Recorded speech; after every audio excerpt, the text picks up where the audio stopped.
চলো দেখো, বিসমিল্লাহির রহমানির রহিম। প্রতিদান জসিমউদ্দিন।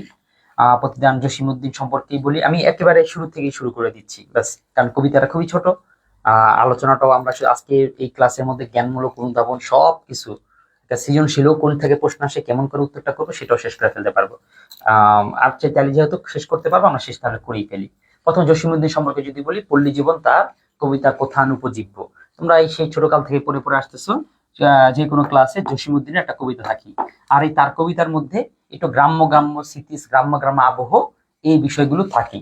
তবে তোমাদের ইন্টারে এসে জসিমউদ্দিন এবং জীবনানন্দকে একটা ভিন্ন রূপে হাজির করেছে। জীবনানন্দের এখানে আর গ্রামের কবিতা নেই, বা প্রকৃতির কবিতা নেই। জসিমউদ্দিনের এখানে গ্রামের কবিতা নেই। দুইজনই কবিতা যেটা করেছে সেটা উপলব্ধির কবিতা। ঠিক আছে? তো সেই জিনিসটাই হয়েছে। তাহলে তার আগে পল্লী জীবনের প্রধান উপজীব্য, পরে বাংলার গ্রামীণ জীবনে আবহ, এগুলো তিনি খুব সুন্দর করে ফুটে তুলেছেন। আসলেই তিনি গ্রামীণ বিষয়গুলো এত চমৎকার করে ফুটে তুলতে পেরেছেন, এমনটাকে মানে তার কবিতা বা তার ওই অনুগুলো পড়লে মনে হয় কি এই জিনিসটা কিভাবে করে চিন্তা করা যায়। ধরো একটা বাক্য আছে তার কবিতার মধ্যে, যে পাতার ফাঁকে আলো খেলে। পাতার ফাঁকে আলো খেলে, এই জিনিসটা বোঝা যায় না কিভাবে আলো কিভাবে খেলে। পরে দেখো, চিন্তা করে দেখলাম যে ধরো দেশের কোন গাছের ফাঁক ফোকরতে ছোট ছোট করে সূর্যের আলোটা চিরি চিরি করে নিচে পড়ে, দেখতে কেমন নকশা কাটা দেখা যায়, ডিজাইন মতো দেখা যায়। আবার যখন বাতাসে পাতাগুলো নড়ে, তখন এই ডিজাইন গুলো নড়ে। এমন একটা জিনিসকে সে কি সুন্দর করে উদাহরণ দিয়েছে, এবং আরো অনেক কিছু তিনি নিখুঁত ভাবে দেখার চেষ্টা করেছেন। তো তার বিখ্যাত কাব্যগ্রন্থ নকশিকাঁথার মাঠ ও সুজন বেদিয়ার ঘাট বাংলা গীতিময় ভাষায় উৎকৃষ্ট নিদর্শনগুলো অন্যতম। এই যে নকশিকাঁথার মাঠ, এই গদ্যটা তোমরা কেউ যদি চাও তাহলে পড়তে পারো। এটা পুরোটাই একটা কবিতা। কবিতায় কবিতার গল্প বলেছে। এই ভারের এক পাড়ার ছেলে, লম্বা মাথার চুল, ওই পাড়ার এক মেয়ে, দেখে করলো তারে ভুল, এরকম টাইপের সন্ধে সন্ধে সন্ধে সন্ধে পুরো এই পাড়ের প্রেমের কাহিনী। মানে এই পাড়ের একটা ছেলে, কৃষক ছেলে, আর ওই পারের একটা হচ্ছে এরকম সম্ভ্রান্ত ফ্যামিলির মেয়ে। এই যে তাদের যে দেখা সাক্ষা, তারপরে যে প্রেম আদান প্রদান, এই বিষয় নিয়ে এই কি বলে কবিতাটা বা নকশিকাঁথার মাঠ। তো তার নাম জসিমউদ্দিন, প্রকৃত নাম হচ্ছে জসিমউদ্দিন। জসিমউদ্দিন সম্পর্কে আরেকটা জিনিস মনে রাখতে হয়, সেটা হচ্ছে তার নামের বানানটা। তার নামের বানান কিন্তু দয় দয় যুক্ত করে লেখা যাবে না, একটু মনে রাখতে হবে, ভালো মনে রাখতে হবে। কারণ কিছু কিছু লেখকদের যে বানান থেকে আসে, তার মধ্যে জসিমউদ্দিন অন্যতম। জসিমউদ্দিন, শামসুর রাহমান, এরপর হচ্ছে শরৎচন্দ্র, এই জিনিসগুলোর মধ্যে বেশ কিছু প্রশ্ন আসে। তারপরে উপাদিত্য পল্লী কবি, জন্ম হচ্ছে 1903-এ।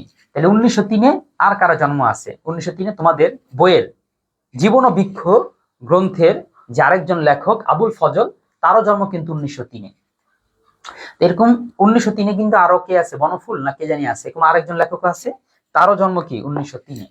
শিক্ষা জীবন এত গুরুত্বপূর্ণ না, তবে শিক্ষা জীবনের বিষয় হচ্ছে এই যে তোমরা এই প্রথম পাইলা, তোমরা যত লেখক পাও, সব লেখক, তোমাদের যত লেখক দেখবা, সব লেখকের পড়াশোনা ইংলিশ সাহিত্যে। কেউ ম্যাথ নিয়ে পড়ছে, কেউ হচ্ছে ডাক্তারি পড়ছে, কিন্তু জসিমউদ্দিনই বাংলা নিয়ে পড়ে বাংলা সাহিত্য নিয়ে কাজ করেছে।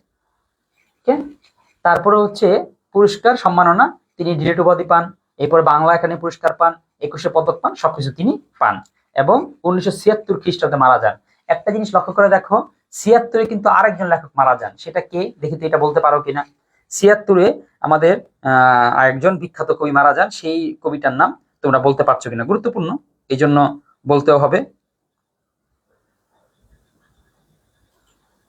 ও আচ্ছা, চলে আসছে, তবে হাতে পাওনি এখনো, মনে হয় এখন আনতে পারিনি। আচ্ছা, আনতে যাও নেই। ফারহা ফাহমিদা,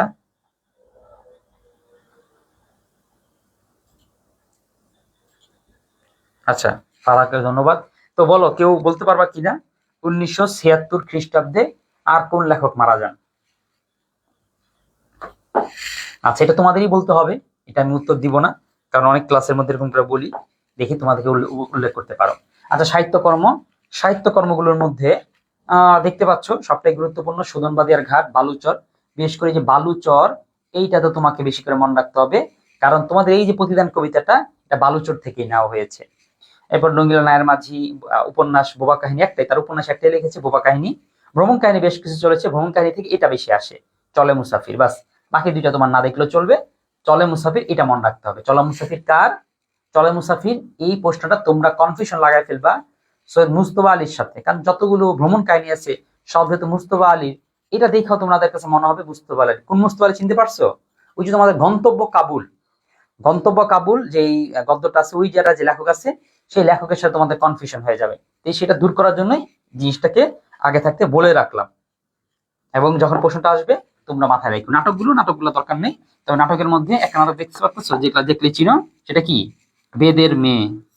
ওকে, দেখো তোমরা যত মেয়েরা আছো সব মেয়েরাই কি জোস, শুধু বেদের মেয়ে ও কি, ও জোস না।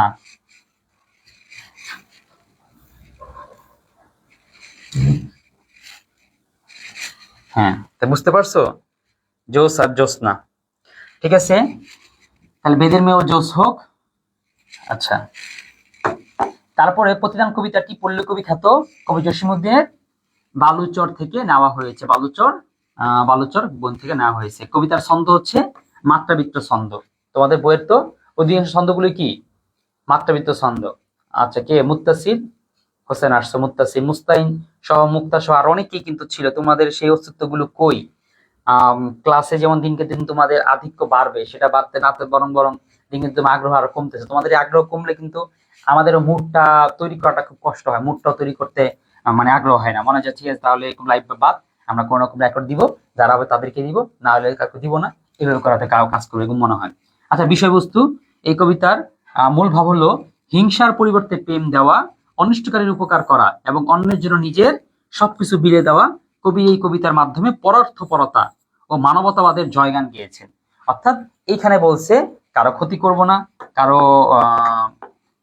এই কি বলা যায়, অর্থাৎ মানবতার জয়গান গাবো। ঠিক আছে, কারো ক্ষতি ও মান অনিষ্ট করবো না, প্রেম হিংসার বাণী তিনি ছড়িয়ে দিতে চেয়েছেন। তারপর শিখন ফলে যদি বলি, অনষ্টকারীর উপকার করার শুরু। অর্থাৎ আমাকে যে ক্ষতি করে তার তো ক্ষতি করবো না, না বরং তার এমন উপকার করব যে তার মধ্যে যেটা ধারণা তৈরি হয় যে না, আমাকে বরং অন্যের উপকার করতে হবে, মানে এরকম একটি কথা আর কি এখানে তিনি বলতে চেয়েছেন। এরপর যদি পাঠ পরিচিতি আসি, এই কবিতায়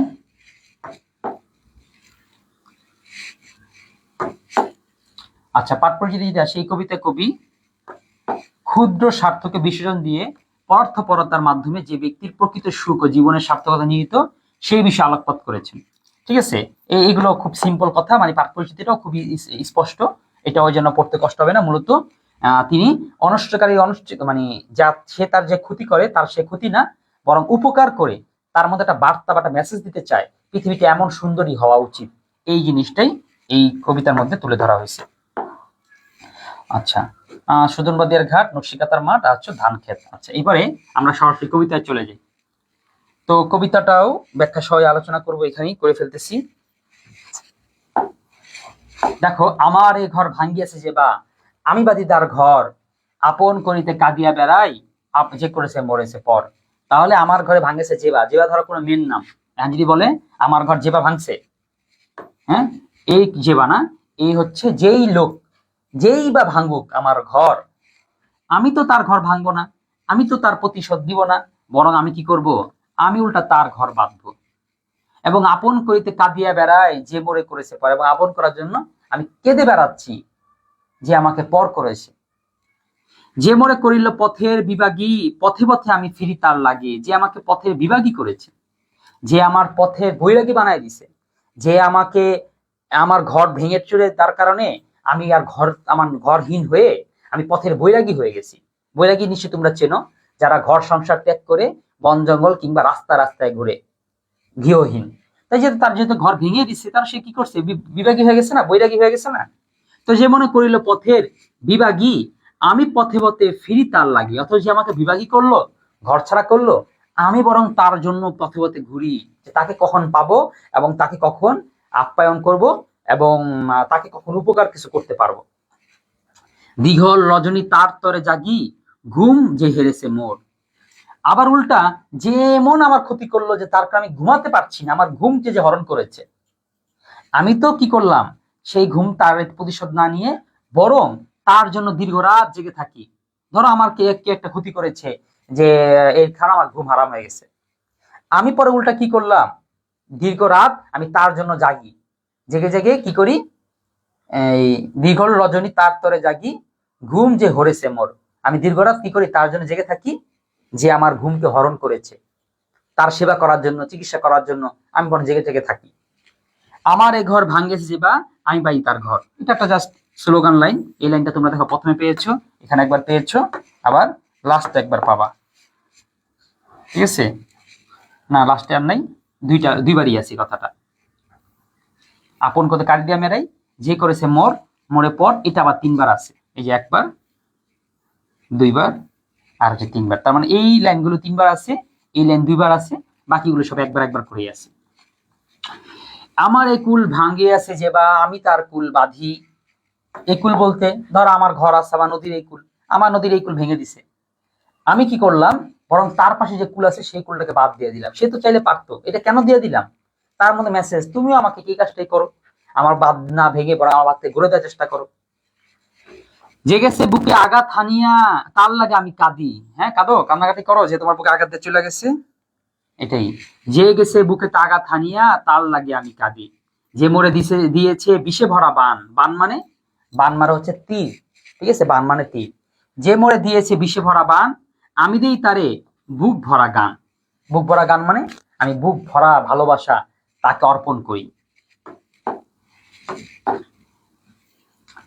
কাটা পেয়ে তারে ফুল করি দান, সারাটি জনম ভর আপন করিতে কাঁদিয়া বেড়াই, যে মরে করেছে পর। আর কাটা পেয়ে সে আমার কাটা দিল, আমি তাকে বরং কাটা না, বরং ক্ষতি কিছু না, বরং উল্টো ফুল দিই। মানে দেখতে পাচ্ছ, প্রতিটা জিনিসের বিপরীতে কিন্তু একটা জিনিস দেওয়া হচ্ছে। এটা থেকে যেহেতু প্রশ্ন আসে, সুতরাং এটা নিয়ে কিছু একটা কাজ করা দরকার, আমি সেই কাজটা করে দিয়েছি, সামনে দেখাবো।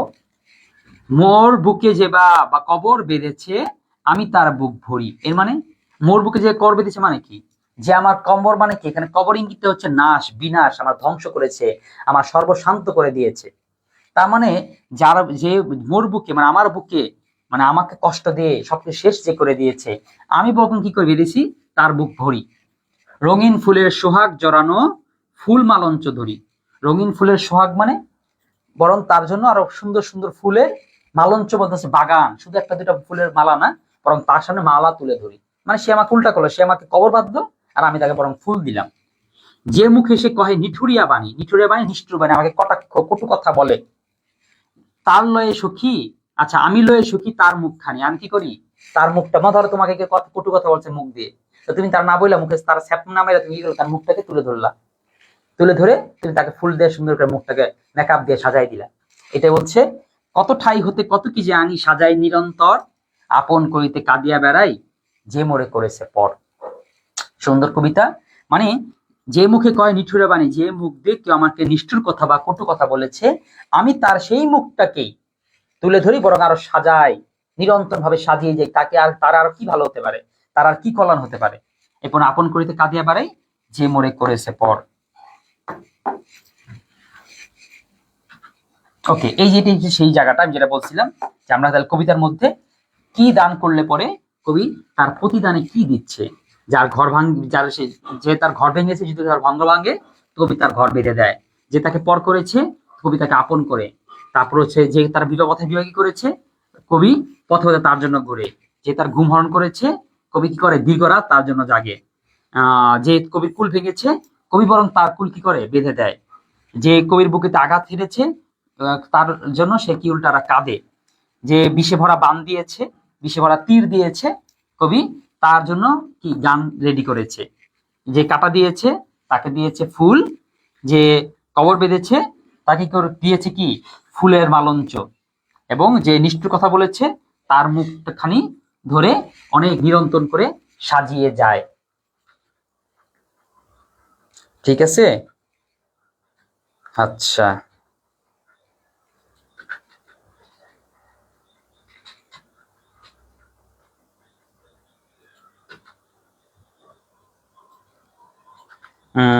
আয়াত দেরি হয়ে গেছে, হ্যাঁ দেরি হয়ে গেছে, বেদের মেয়ে জ্যোৎস্না। ওকে। হ্যাঁ, আচ্ছা, আমরা এখন সরাসরি এমসিকিউ তে চলে যাব। ঠিক আছে, তোমরা একটু প্র্যাকটিস করো, বইটা দেখো। আমরা এমসিকিউ যেটুকুই আছে সেইটুকুই শেষ করে দিচ্ছ প্র্যাকটিসটি।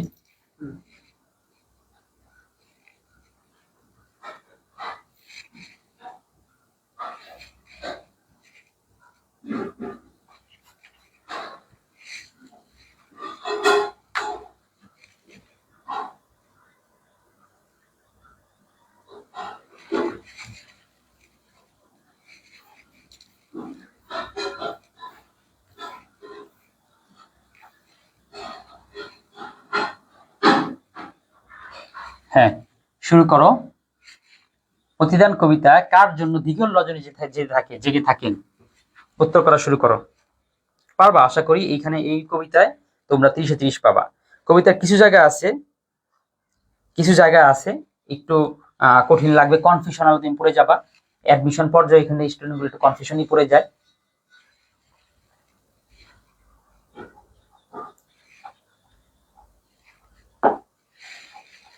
প্রতিদান কবিতায় কার জন্য দিগল রজনী জেগে থাকেন? কার জন্য? কবি কে পর করে যে, কবির ঘুম হরণ করেছে যে, কবির ঘন ভাঙে যে, কবির বুকে আঘাত করে যে। কবি কার জন্য জেগে থাকে?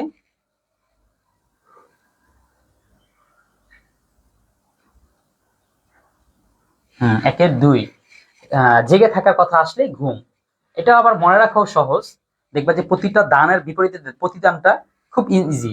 যদি এরকম তো হতে পারে না, কবি যে দিগলজের জেগে থাকে কার জন্য? যে তার কুল ভেঙে দেয়। কুল ভাঙার সাথে জেগে থাকার কি সম্পর্ক? এই জন্য দেখবা যে কবিতাটা এমনিতে মনে থাকবে। কাটা পেয়ে তারা কি করে? ফুল পেয়ে ফুল করি দান। কবিতার চরণটিতে কবি কি বুঝিয়েছেন? কৃতজ্ঞতা। একের বি দিয়েছ সঠিক। কৃতজ্ঞতা, পরার্থপরতা, কৃতজ্ঞতা, কৃতজ্ঞতা দিবস এসে পড়ছে। অপচিকিৎসা। অপচিকিৎসা শব্দের অর্থ হচ্ছে ক্ষতি করার ইচ্ছা। তাহলে ফুল চরণটিতে কবি কি বুঝিয়েছেন? চরণটিতে কবি বুঝিয়েছেন কাটা পেয়ে তারে ফুল করি দান। চরণটিতে কবি বুঝিয়েছেন পরার্থপরতা, মানে পরের অর্থপরতা, পরের স্বার্থপরতা। শুধু নিজের স্বার্থ না, পরের স্বার্থ দেখা। কিসের মধ্যে ব্যক্তির প্রকৃত সুখ নিহিত? কিসের মধ্যে ব্যক্তির প্রকৃত সুখ নিহিত? পরার্থপরতার মধ্যে। অর্থাৎ নিজের উপকার করে না, অন্যের উপকার করার মধ্যে সুখ নিহিত। প্রতিদান কবিতায় কবির কোন চেতনা প্রকাশ পেয়েছে? উদারতা, উদাসীনতা, বিমুখতা, নির্লিপ্ততা। নির্লিপ্ত তো হবেই না। উদাসীনতা, বিমুখতা। এই যে উদারতা, সে কত উদার, সে তার ক্ষতি করলেও পরে সে তাদের মাফ করতে পারে। প্রতিদান কবিতায় কে পথের বিভাগী হয়েছেন? পথের বিভাগী কে হয়েছেন? কবি স্বয়ং, তীর, কবির পিতা, কবির প্রতিবেশী। প্রতিদান কবিতায় কে পথের বিভাগী হয়েছেন? কবি স্বয়ং, সে নিজে পথের বিভাগী হয়েছেন। আপন করিতে কাঁদিয়া বেড়ায় যে মরে করেছে পর। পংক্তিতে কি বোঝানো হয়েছে? পংক্তিতে বোঝানো হয়েছে আন্তরিকতা, আত্মতুষ্টি, ক্ষমাশীলতা, মানব প্রীতি। দেখি তোমাদের উত্তর হচ্ছে কিনা। হ্যাঁ, সবগুলোই দিতেছো। আচ্ছা, তোমরা উত্তর দিয়ে যাও, আমি একটু বলি, দেখো কোনটা হয়। এটা মূল বিষয় না, যদি কোনো একটা না বুঝো সেই জায়গার মধ্যে একটু কনফিউশন করবো, সরি প্রশ্ন করবো। আমার মনে হয় এটা তোমাদের আছে, তারপরও যদি থাকে অবশ্যই সেটা নাম্বার লেখে একটা প্রশ্ন চিহ্ন দিবা। বাকিটা আমরা উত্তর করে যাই। সুন্দর ও নিরাপদ পৃথিবীর জন্য কেমন মানুষ দরকার? সুন্দর ও নিরাপদ পৃথিবীর জন্য দরকার হচ্ছে ভালোবাসাপূর্ণ মানুষ। প্রতিদান কবিতায় কবি অনিষ্টকারীকে কি দিয়েছেন? প্রতিদান কবিতায় কবি অনিষ্টকারীকে দিয়েছেন ক্ষমা, শান্তি, দয়া, অভিশাপ। এই একটা ভালো দেখছে কনফিউশনাল প্রশ্ন কিন্তু আসছে। প্রথমে যদি বলি অভিশাপ হবে না, তাহলে বাকি তিনটাই তো হতে পারে। ক্ষমা হতে পারে, শান্তি হতে পারে, দয়া হতে পারে। যেরকম মনে করো প্রথমে তাকে ক্ষমা করে দিছে, ক্ষমা করলে শুধুর উত্তর যে ক্ষমা হবে এটাও তো না, তাই না? কারণ কি?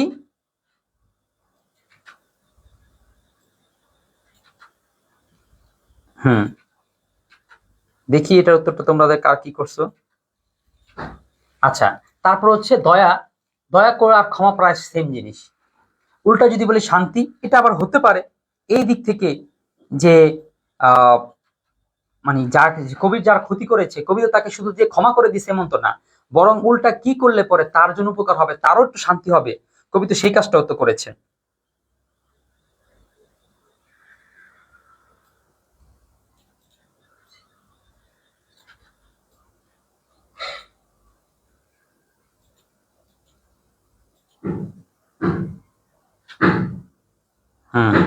আচ্ছা দেখি এখানে দেবো তো কি দিয়েছ। লেট করে ফেলাম। হ্যাঁ, আচ্ছা, কবির 38-এর উত্তর দাও। 38 উত্তর এখন তোমরা কেউ দাও নাই। 40 পর্যন্ত চলে গেছে, 38 কি পারো না সেটা বলো। আচ্ছা, এটা হচ্ছে কবি তাদের ক্ষমা করে দেন। প্রতিদান কবিতায় প্রতিদান শব্দটি কোন অর্থে ব্যবহৃত হয়েছে? অনিষ্টকারীকে ক্ষমা করা প্রদান অর্থে, বাসযোগ্য সুন্দর পৃথিবীর বিনির্মাণ, অনিষ্টকে শাস্তি প্রদান, অপকারীর উপকার। এই দেখি 39-এর কি করেছে? 39-এর 4 করেছো, তার মানে 39টাও শফিকের হয় নাই, ফারহার হয়েছে, বাকিদের হয়েছে। হ্যাঁ, কেন? প্রতিদান যখন কথা বলছে, প্রতিদান মানে দানের বিপরীতে দান, যখন এই কথাটা বলেছে তখনই আসতেছে অপকারী বিপরীতে উপকার, বুঝছো? তারপরে আসে 40, প্রতিদান কবিতায় কবি কাটা পেয়ে কি দান করেছেন? প্রতিদান কবিতায় কবি কাটা পেয়ে কি দান করেছেন? কাটা পেয়ে ফুল করি দান সারাটি জনম্বর। কাটা পেয়ে কবি কি দান করেছেন? কাটা পেয়ে কবি ফুল দান করেছেন। কেউ কাটার আঘাত করলে কবি তার কি প্রতিদান দেন? কেউ আঘাত করলে কবি তার কাটার আঘাত পেয়ে কবি তার কি প্রতিদান দেন? ফুল দান করেন। এটা ইজি। আমার এই ঘর ভাঙ্গিয়েছে যে বা আমি বাঁধি তার ঘর, এই পংক্তিতে কি বোঝানো হয়েছে? এই পংক্তিতে বোঝানো হয়েছে সর্বংসহা মনোভাব। আচ্ছা, একটা স্টুডেন্ট আছে এগুলো প্রশ্ন, এটা উত্তর বলতেছি না, সব প্রশ্ন করে সর্বংসহা মনোভাব। আমি আগে যখন পড়িয়েছি, আগে যে ক্লাস নিয়েছি, তখন স্টুডেন্ট দেখি এই বিষয়ে প্রবলেম করেছে বলে জিজ্ঞাসা করেছে যে সর্বংসহা মনোভাব এই কথাটা মানে কি। তো সর্বংসহা মনোভাব হচ্ছে সবকিছু সহ্য করে নেওয়ার যে মনোভাব, এটাই হচ্ছে সর্বংসহা মনোভাব। আমার এই ঘর ভাঙ্গেছে যে বা আমি বাড়ি তার ঘর, এই পংক্তিতে কি বোঝানো হয়েছে? সবকিছু সয়ে নেওয়ার মনোভাব। কবি দীঘল রজনী জাগেন কারণ কি? দীঘল রজনী যার কারণ হচ্ছে ঘুম হরণের জন্য, কবিতা লেখার জন্য, জোনাকি পোকা দেখার জন্য, শত্রুর ভয়ে। তাহলে দীঘল রজনী যাবেন কারণ হচ্ছে ঘুম হরণের না, শত্রুর ভয়ে, জোনাকি পোকা দেখার জন্য, কবিতা লেখার জন্য। কবি দীঘল রজনী জাগেন কারণ কি? এটা তো উল্টা হয়ে গেল না, এই প্রশ্নটাই আসলে ঠিক মতন যে বানাইছে সে ঠিক মতন করতে পারেনি। কারণ এই এখানে বুঝছি, এখানে উত্তর কোনটা হবে সেটা বুঝতেছি, বাকিগুলো উত্তর হবে না এটা বুঝলাম। 43 তোমরা ক দিয়েছো, হ্যাঁ ঠিক আছে, উত্তর কই হবে, এছাড়া কিছু নেই। কিন্তু বিষয়টা পূর্ণটা আসলে হলো না, মানে উল্টা হইলো না। মানে ঘুম হরণের জন্য কবি কি তার ঘুম যা নিয়ে গেছে তাদের ঘুমটা হরণ করার জন্য কবি জেগে থাকে? এটা তো না, মানে তাদের উপকার করার জন্য। তো বাকি তিনটা অপশন যেহেতু একটাও না, সুতরাং অপশন তাহলে এটা হবে। প্রশ্ন হওয়া উচিত ছিল কবি দিগল রজনী জাগতে বাধ্য হন কেন? যে তার ঘুম হরণ করা হয়েছে। যে কবির ঘর ভাঙে কবি তার ঘর কি করেন? কবি তার ঘর কি করেন? বেঁধে দেন। ঘর নিশ্চিন্ত পুড়িয়ে দেন না, বেঁধে দেন। কবি কেমন ফুলের মালঞ্চ দেওয়ার কথা বলেছে? কবি দেওয়ার কথা বলেছে রঙিন ফুলের মালঞ্চ। প্রতিদান কবিতায় কবি কার জন্য পথে পথে ফেরেন? প্রতিদান কবিতায় কবি কার জন্য পথে পথে ফেরেন? যে কবির ঘর ভেঙেছে, যে কবিকে পর করেছে, যে কবিকে পথের বিভাগী করেছে, যে কবিকে আঘাত করেছে। প্রতিদান কবিতায় কবি কার জন্য পথে পথে ফেরেন? যে কবিকে পথের বিভাগী করেছে। পথে পথে যে কবিকে পথের বিভাগী করেছে তার জন্য কি কবি পথে পথে ফেরেন।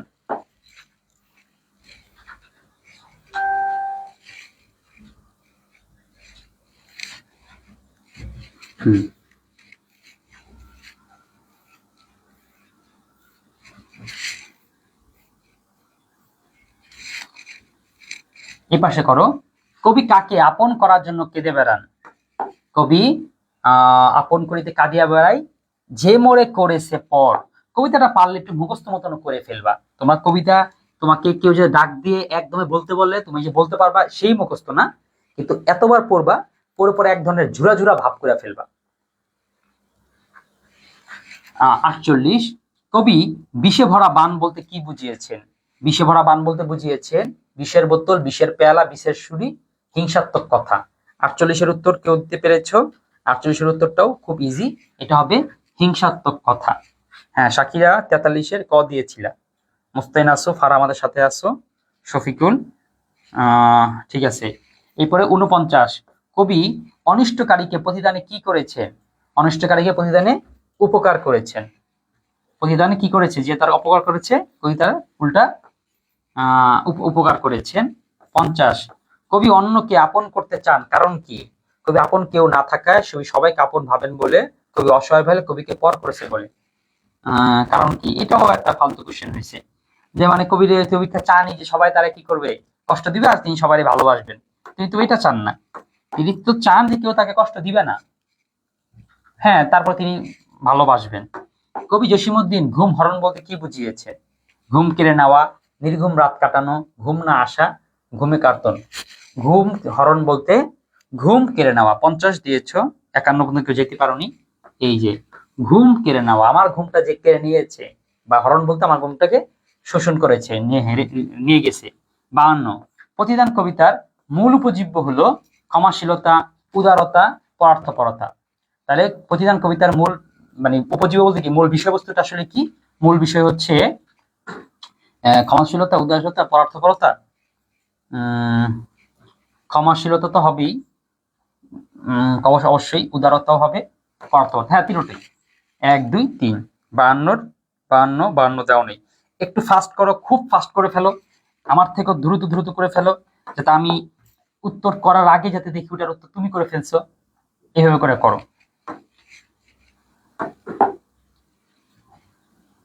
আচ্ছা, এবার উদ্দীপকের ভাব প্রতিদান কবিতার কোন ভাবকে ধারণ করেছে? প্রতিবাদ, হিংসা বিদ্বেষপূর্ণ মনোভাব, জাগরণ চিন্তা, সাম্যবাদ।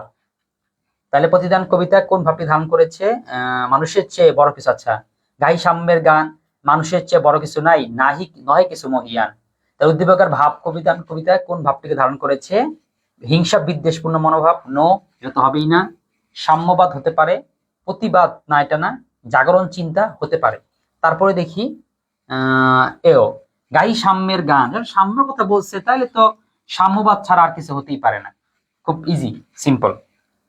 কবিতার মুখস্থ করা লাগে না, কারণ এটার কাঠামোটা এমন যে কবিকে কষ্ট দেয়, কবিতাকে বিপরীত ভালো কিছু করার চেষ্টা করে। হ্যাঁ, ওকে স্যার, 51 নাম্বারটা বি হবে না। আচ্ছা, দেখি ফারহারের উত্তরে আমরা নতুন কিছু কি পাই কিনা। কেন বি কেন হবে? 51 কত নম্বর বলছো ফারহা? 51 নম্বর বলছো। আচ্ছা, 51 নম্বর,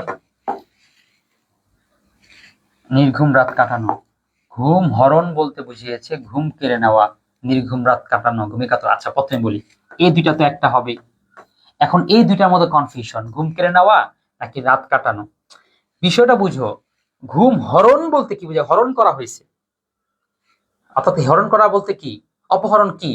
আস্তে করে তার কাছে যে বলা যায়, ভাই আমি আপনাকে কিডন্যাপ করতে আসছি, তাকে জোর করে চিন্তাই করে নেওয়া। এই জন্য এটাকে ঘুম কেড়ে নেওয়াটাই হবে, যে তার ঘুমটা কেউ তাকে নির্ঘুম রাত কাটিয়েছে এরকম না, তার ঘুমটাকে হরণ করা হয়েছে।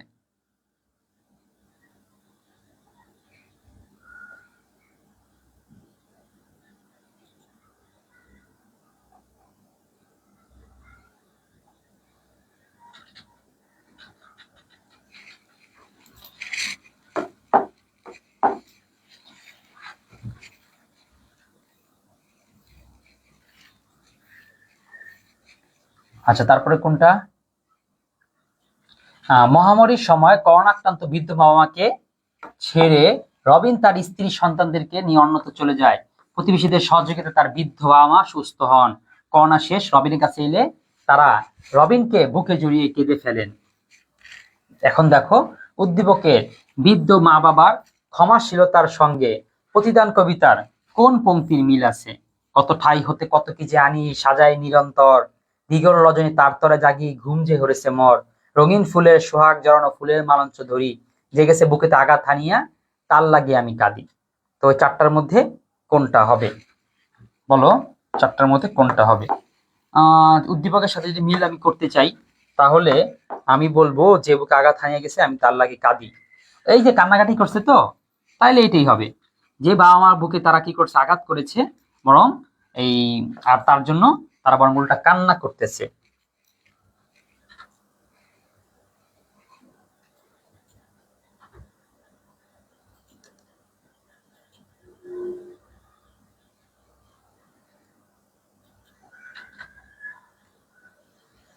হুম, 55 গ দিয়েছো, রঙিন ফুল হতে সোহাগ জড়ানো ফুলের মালঞ্চ ধরি না, এটা কেন হবে?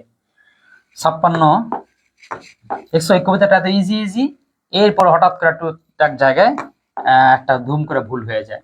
56 উপযুক্ত মিলের কারণ কি? ক্ষমাশীলতা, আচ্ছা হবে, ছেলেকে সন্তান ক্ষমা করে দিছে। ভালোবাসা হবে, নির্ভরশীলতা, না এটা হবে না। এমন না যে তারা একটা তার ছেলের উপর নির্ভরশীল, এটা হচ্ছে না, কারণ তারা তো প্রতিবেশীর মাধ্যমে অন্যান্য মাধ্যমে সেবা তো তারা পেয়েছেই। তাহলে 56 হবে 1 এবং 3। 56 1 এবং 3।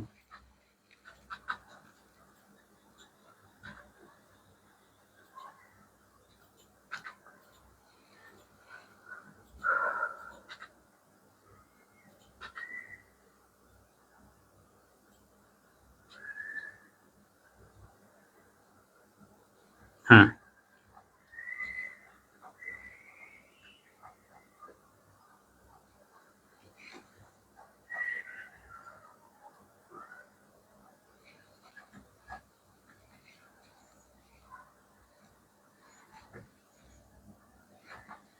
ঠিক আছে, ওকে, তাহলে আমাদের এমসিকিউটা শেষ হয়ে গেল। আচ্ছা, এমসিকিউ নিয়ে এই বাকি যেগুলো আছে এগুলো পড়লে অনেক সময় লাগবে, আমরা আর দেখলাম না। আমরা যদি জ্ঞানমূলক বলো, জ্ঞানমূলক কম না, অনেকগুলো তো আছে দেখতেছি। আচ্ছা, অ্যাডমিশনের অনেকগুলো আছে, অ্যাডমিশনের মধ্যে প্রতিদান থেকে তো কম আসছে, আসছে হচ্ছে লেখকের জীবনী থেকে অনেক কঠিন কঠিন প্রশ্ন আসছে। অ্যাডমিশনের কোশ্চেন কম না, অনেকগুলি। জ্ঞানমূলক না, এই কবিতার জ্ঞানমূলক গুলো আমরা খুব সহজেই পারবো। এটা যেন আলোচনা করলাম না, তোমাদেরকে যদি পিডিএফ দিয়ে দিব না কিভাবে কি করা যেতে পারে, তোমরা এই বই থেকে বা এই কবিতাটার বই ওপেন করো, বই ওপেন করে যদি কোনো কোশ্চেন পাও সেটা একটু বলো। যদি আমার মনে হয় না এই বইয়ের মধ্যে আর কোনো কোশ্চেন তোমাদের থাকার কথা, থাকলে করতে পারো, তাহলে আমাদের এক ক্লাসের মধ্যে সলভ হয়ে গেল। আর না হলে জ্ঞানমূলক শুরু করবো না, জ্ঞানমূলক আজকে শুরু করছি না, ইজি আছে এটা, তোমরা খুব সিম্পল করেই পারবা। নাকি আমি এটা টান দিয়ে উত্তর করে করে দিয়ে চলে যাব, কি বলো? আচ্ছা দেখি জ্ঞানমূলক করতে চাও কয়জন, এর উপর নির্ভর করতেছে। অনেকে থাকলে একটা কেমন জানি বলবো কি, মানে মুডই হয় যে ঠিক আছে আরো পড়াতে থাকি, অনর্গল পড়াতে থাকি, 2 ঘন্টা 4 ঘন্টা 5 ঘন্টা এরকম হতে থাকে। তোমাদের আধিক্য কমলে এই মুডটাও কমতে থাকে।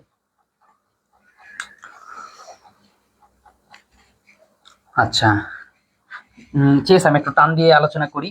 নকশিকাঁথার মাঠ কি ধরনের রচনা? এটা একটা কাব্যগ্রন্থ, কবিতার বই। কবিতা কাব্যে কাব্যে একটা গল্পকথা বলা হয়েছে। জসীমউদ্দীন কোন বিশ্ববিদ্যালয়ে ডিগ্রি উপাধি প্রদান করেন? রবীন্দ্র ভারতী বিশ্ববিদ্যালয় থেকে। জসীমউদ্দীন কত সালে মৃত্যুবরণ করেন? 1976 সালে। জসীমউদ্দীন সরকারের কোন বিভাগে উচ্চ পদে আসীন ছিলেন? সরকারের কোন পদে? এটা একটা ভালো প্রশ্ন, এই 4 নম্বর প্রশ্নটা কেউ পারো কিনা দেখো। সরকারের জনপ্রশাসন নাকি বেতার? আচ্ছা, এটা একটু দেখি, করতে চাও? আচ্ছা ঠিক আছে, করতে চাচ্ছ, যারা যারা প্রশ্ন করলা, দেখি এটা কি হতে পারে। তিনি সরকারি একটা কর্মকর্তা ছিলেন, তিনি ঢাকা বিশ্ববিদ্যালয়ের পড়াশোনা করছেন, সেইখানে বিশ্ববিদ্যালয়ের টিচারও ছিলেন। তার নামে কিন্তু একটা হল আছে, কবি জসীমউদ্দীন হল। বুঝতে পারতেছো তার অবস্থানটা? তার উচ্চ পদে হচ্ছে, হ্যাঁ যেটা বললাম, প্রচার ও জনসংযোগ, সরকারের প্রচার ও জনসংযোগ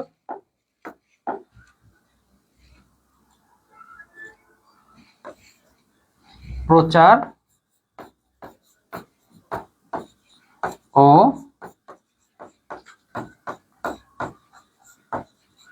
সংযোগ বিভাগে তিনি উচ্চ পদস্থাধীন ছিলেন, অনেক উচ্চ পদে ছিলেন। অর্থাৎ এই তিনি প্রথমে ঢাকা বিশ্ববিদ্যালয়ের শিক্ষক ছিলেন, এরপরে দিনকে দিন তিনি ওই যে সরকারি বিশ্ববিদ্যালয়ের শিক্ষকতা ছিল, অধ্যাপনা ছেড়ে তিনি ওই সরকারের উচ্চপদস্থ জায়গায় চাকরি করেন। জসীমউদ্দীনের কোন কবিতাটি তার ছাত্রাবস্থায় স্কুল পাঠ গ্রন্থে অন্তর্ভুক্ত? এটা কত বড় সাফল্য, চিন্তা করো, যে আমাদের স্কুল কলেজ থাকা অবস্থায় একটা কবিতা ছাপানো হইলেই আমরা কত খুশি হয়ে যাই, সেখানে তার সেই সময় তার কবিতা স্কুলের বইয়ের মধ্যে পড়ানো হইতো। সেটাও তোমরা অনেক ছোটকাল থেকে জানো, অনেক আগে থেকে জানো, সেটা হচ্ছে কবর কবিতাটা। জসীমউদ্দীন কোন প্রতিষ্ঠান থেকে এমএ ডিগ্রি লাভ করেন? ওই তার এমএ আর হচ্ছে এই কি বলে বিএ সবটাই হয়েছে ঢাকা বিশ্ববিদ্যালয় থেকে।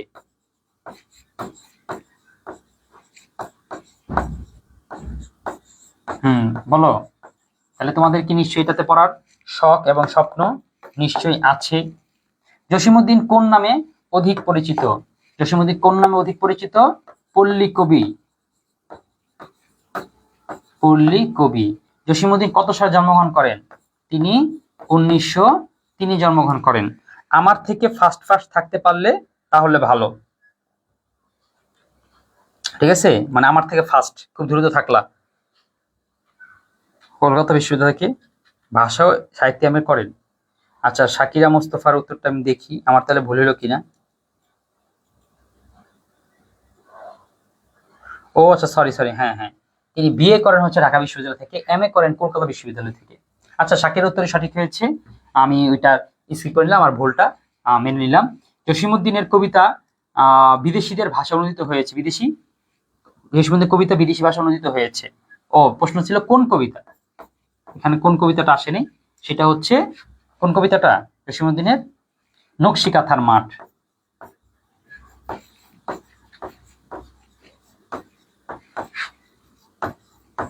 নকশিকাঁথার মাঠ। স্বজনবাদীরা ঘাট কোন ধরনের রচনা? এটা তো প্রশ্ন। স্বজনবাদীরা ঘাট কোন ধরনের রচনা? এটা কি এই কবিতা নাকি নাটক? এটা হচ্ছে কাব্যগ্রন্থ, কাব্য কিংবা কবিতা গ্রন্থ, কাব্যগ্রন্থ। ধানক্ষেত কি একটি জাতীয় মাস্টারপিস? ধানক্ষেত কি একটি জাতীয় মাস্টারপিস? ধানক্ষেত কি একটা কাব্যগ্রন্থ। প্রতিদান কবিতাটি জসীমউদ্দিনের কোন কাব্যগ্রন্থের অন্তর্গত? এই যে এটা কি জসীমউদ্দিন, এটা কি বালুচর থেকে না? অবশ্যই তো বালুচর। হ্যাঁ, বালুচর, ঠিক আছে। জসীমউদ্দিনের কাব্যগ্রন্থটি বালুচরের অন্তর্গত। অনেকে আবার ধানক্ষেত দিয়ে ফেলে, এই জন্য ভুলটা হয়ে যাবে, এটা হবে বালুচর। প্রতিদান কবিতাটি জসীমউদ্দিনের কোন কাব্যগ্রন্থের বললাম? প্রতিদান কবিতাটি কয়টি চরণ রয়েছে? এটা একটা ভালো প্রশ্ন। কয়টি চরণ রয়েছে তোমরা গণে দেখো তো, কয়টি চরণ রয়েছে? কয়টা? 9 9 3 নং, 9 কারণ থেকে 18, 2 9 9 করে 2টা সেট, না 6 6 করে 3 6 18, হ্যাঁ 6 6 করে 3টা সেট, অর্থাৎ পংক্তি সংখ্যা হচ্ছে 18। নিঠুরিয়া বাণী কি? নিঠুরিয়া বাণী হচ্ছে নিষ্ঠুর বাক্য বা নিষ্ঠুর কথা। নিষ্ঠুর কথা, বাণী মানে কথা, নিঠুরিয়া মানে নিষ্ঠুর। প্রতিদান শব্দের অর্থ কি? প্রতিদান শব্দ হচ্ছে দানের বিপরীতে দান, দানের বিপরীতে দান।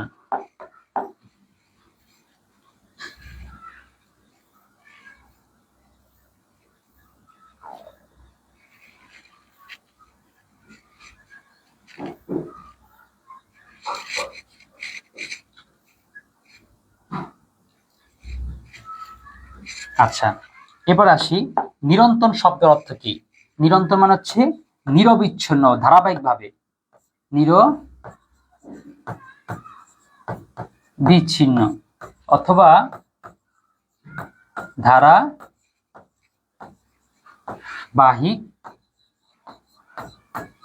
ভাবে। বাণ শব্দের অর্থ কি? বাণ শব্দের অর্থ হচ্ছে তীর। বাণ শব্দের অর্থ হচ্ছে কি তীর। মালঞ্চ শব্দের অর্থ কি? মালঞ্চ শব্দের অর্থ হচ্ছে ফুলের বাগান। মালঞ্চ অর্থ কি? ফুলের বাগান। কবি কাকে বুক ভরা গান দেন? কাকে? যে তার বুকে আঘাত হানে, তার বুকে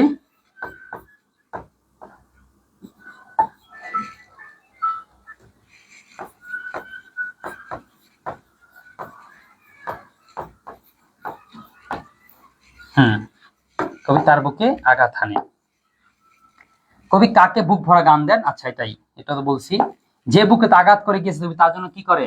তুমি তার জন্য যে বুকে থেকে আঘাত হানিয়া আমি আঘাত হানিয়া গেছে না, এটা একটু দেখো, কারণ এটা তুমি আবার গান দিয়ে দিলে হবে না, আমার মনে হয় এটা গান। বুকে আঘাত হানিয়ে গেলে তুমি তার জন্য কি করেন? হ্যাঁ, কবি তার জন্য কাঁদেন। যে গেছে বুকে আঘাত হানিয়া আমি কাঁদি তার তরে, বা আমি কাঁদি তার জন্য, এরকম। তাহলে তার জন্য তিনি কন্দন করেন, কান্না করেন।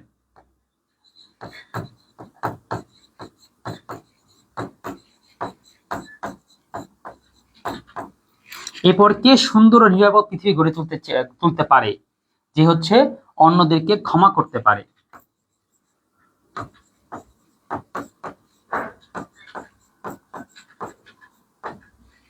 কবি ঘর ভাঙার প্রতিদানে কি করেছে?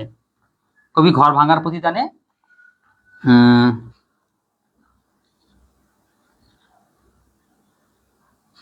ঘর বেঁধে দিতে চেয়েছেন।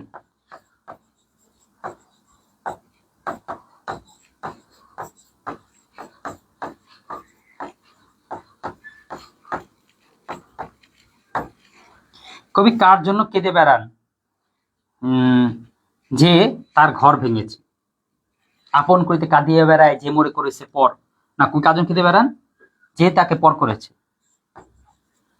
এই দেখছো, মানে একদম সিম্পল প্রশ্ন, কিন্তু টুকটাক ভুল হয়েই যায়, মানে একটার সাথে একটা কনফিউশনাল হয়ে যায়। এই জন্য আসলে প্র্যাকটিসটা আসলে করতে হয়, মানে সহজ হইলেও এটা কিন্তু সহজ করে বলে হেলাফেলাটা না করা। ওকে, এই জন্য তোমাদের যারা করতেছে এখন পর্যন্ত তাদেরকে ধন্যবাদ। কবি আচ্ছা, পরকে কবি কি করতে চেয়েছেন? আপন। পরকে কবি আপন করতে চেয়েছেন। কই পথে পথে কাকে খুঁজেন? যে মোরে করেছে পথের বিভাগী, যে তাকে পথের বিভাগী করেছে।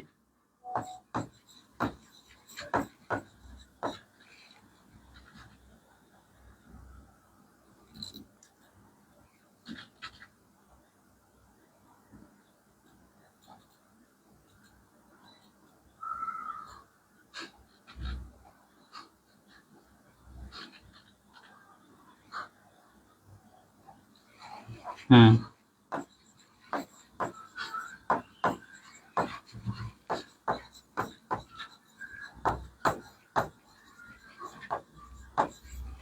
এরপরে কবির কুল ভেঙে দিলে কবি কি করেন? তার জন্য কুল বেঁধে দেন।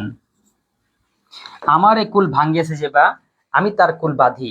এর পরবর্তী চরণ কি? আমার এ কুল ভাঙ্গিয়েছে যে বা, আমি তার কুল বাঁধি। এরপর চরণ কি হবে?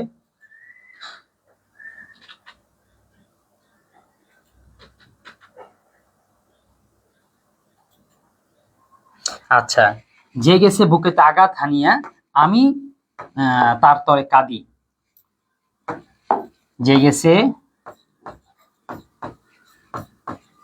যে গেছে বুকে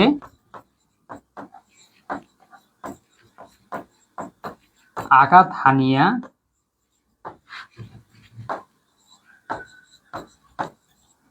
আমি তার তরে কাঁদি। বুকে আঘাত পেলে কবি কি করে?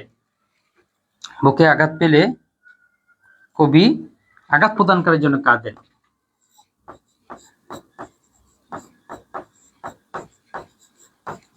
আঘাত প্রদানকারীর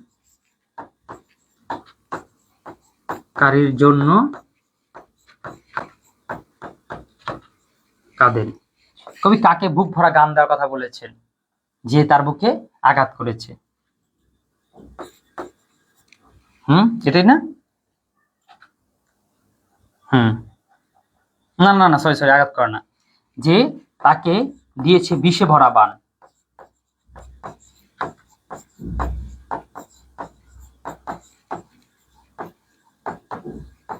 এই কবিতাগুলো, বিশেষ করে এই কবিতা, আরো কিছু সিম্পল কবিতা আছে, বারবার দেখবে এইটার সাথে একটার সাথে কনফিউশন হয়ে যাচ্ছে। যে তাকে দিয়েছে বিষে ভরা বান। এবং ধরো আমাকে হঠাৎ যে কনফিউশনটা হলো, এরকম ধরনের কনফিউশন তোমাদেরও হয়। এই জন্যই বললাম এই কবিতাটা কি হেলাফেলা না করে একটু দেখার চেষ্টা করবা। কবি কাটা পেলে কি দান করেন? কাটা পেলে ফুল দান করেন। কাটা পেয়ে ফুল করি দান সারাটি জীবন ভর। কবি কিসের প্রতিদানে ফুল দান করেন? কাটার। কবরের প্রতিদানে কবি কি দিয়েছেন? কবরের প্রতিদানে ফুলের মালঞ্চ। অর্থাৎ যে তার ফুকে কবর বাঁধে, সে তাকে ফুলের মালঞ্চ।